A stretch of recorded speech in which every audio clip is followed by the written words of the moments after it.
Assalamualaikum warahmatullahi wabarakatuh. Selamat pagi semuanya, adik-adik yang ada di rumah. Nah, kita kembali lagi ke pembelajaran IPA. Jadi, kali ini kita akan mempelajari tentang benda-benda yang dapat mengalami perubahan. Nah, sebelum kita lanjut lebih jauh ke itu, jadi kita belajar dulu nih tentang sifat-sifat benda secara garis besar.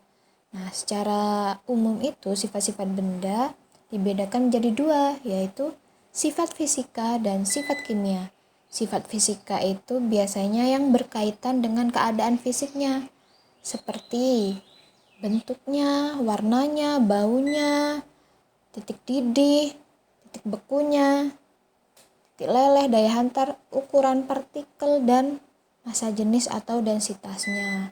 Kemudian sifat kimianya itu biasanya berhubungan dengan mudah atau sukarnya zat tersebut untuk bereaksi secara kimia. Nah, sekarang saya ada pertanyaan nih. Coba dipikir. 1 kg besi sama 1 kg kapas, kira-kira kalau ditimbang masanya lebih besar mana? Kapas atau besi? 1 kg kapas atau 1 kg besi? Ya, kalau ditimbang masanya ya sama, karena masanya sama-sama 1 kg. Jadi gak lebih berat besi atau kapas ya. Jadi mereka tuh sama, kerasanya tuh saat kalian bawa ya sama-sama seberat 1 kg atau semasanya 1 kg itu saat ditimbang. Nah, sekarang kemudian volumenya, jadi 1 kg kapas sama 1 kg besi itu lebih gede mana? Kalau 1 kg besi kan ya kecil ya, biasanya kecil ukurannya, dan kalau 1 kg kapas ya segede ini, gede banget kan. Nah, ini kaitannya dengan apa berarti? Kaitannya dengan volume. Jadi volumenya atau besarnya ya lebih besar si kapas ini. Nah, maka dari itulah muncullah konsep massa jenis. Jadi, massa jenis itu adalah perbandingan massa zat dengan volumenya. Rumusnya bisa disimbolkan sebagai Rho. Nah, ini namanya Rho sama dengan M per V atau massa benda per volume benda. Nah, karena massa jenis ini merupakan perbandingan dari massa zat dengan volumenya, maka zat yang sama memiliki massa jenis yang sama, tidak peduli berapa banyak zat itu. Jadi misal sesendok air, itu massa jenisnya ya sama dengan segelas air, pun juga sama dengan sepanci air.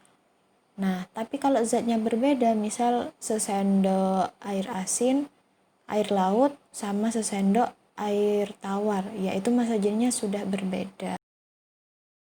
Contoh soal, misal Ardi menemukan sebongkah logam. Iya, penasaran logam apa yang ditemukannya? Jangan-jangan emas. Nah, kemudian dia menimbang logam itu, ternyata logam ini nih beratnya 312 gram. Nah, dengan gelas ukur, Ardi mengukur volumenya. Jadi, si batu ini tadi, jadi ini gelas ukur ditaruh ke air yang mula-mulanya ini segini. Ini berat apa berarti? Nah, saat dicelupkan si batu ini, airnya jadi naik, ya kan? Nah, pengukuran seperti ini nih bisa untuk mengukur volumenya, si batu.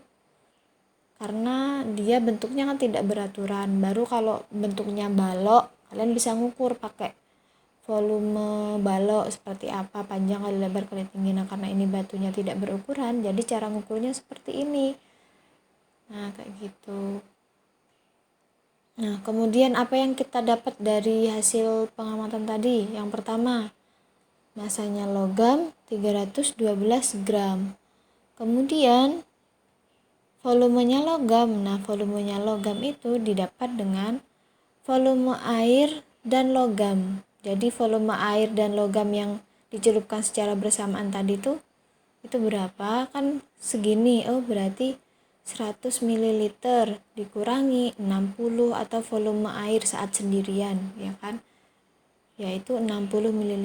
Berarti 100 kurangi 60 yaitu 40 ml atau sama dengan 40 cm kubik.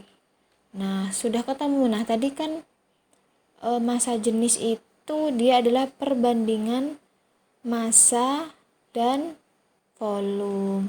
Simbolnya rho kayak gini. Nah, ini namanya rho kayak P. Massa per volume.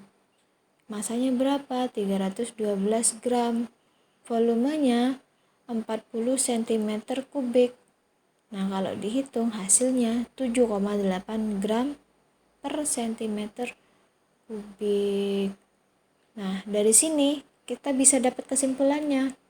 Nah, jadi ada tabel massa jenis. Nah, tadi kan sudah dikatakan kalau massa jenis setiap zat itu dia mempunyai massa jenis yang berbeda-beda. Jadi kalau udara ya massa jenisnya segitu, kayu ya segitu, akan tetap sama kayak gitu. Nah, karena hasilnya tadi 7,8 gram per cm kubik, berarti kita cari di sini yang mirip. Oh, ternyata ini. Nah, karena ini yang angka yang paling mendekati, kemungkinan besar logam tersebut adalah besi.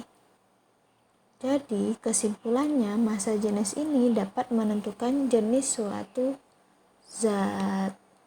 Nah, kayak gitu. Paham kan ya? Kalau kurang paham, ditonton berulang lagi videonya. Selanjutnya, kita akan membahas mengenai perubahan.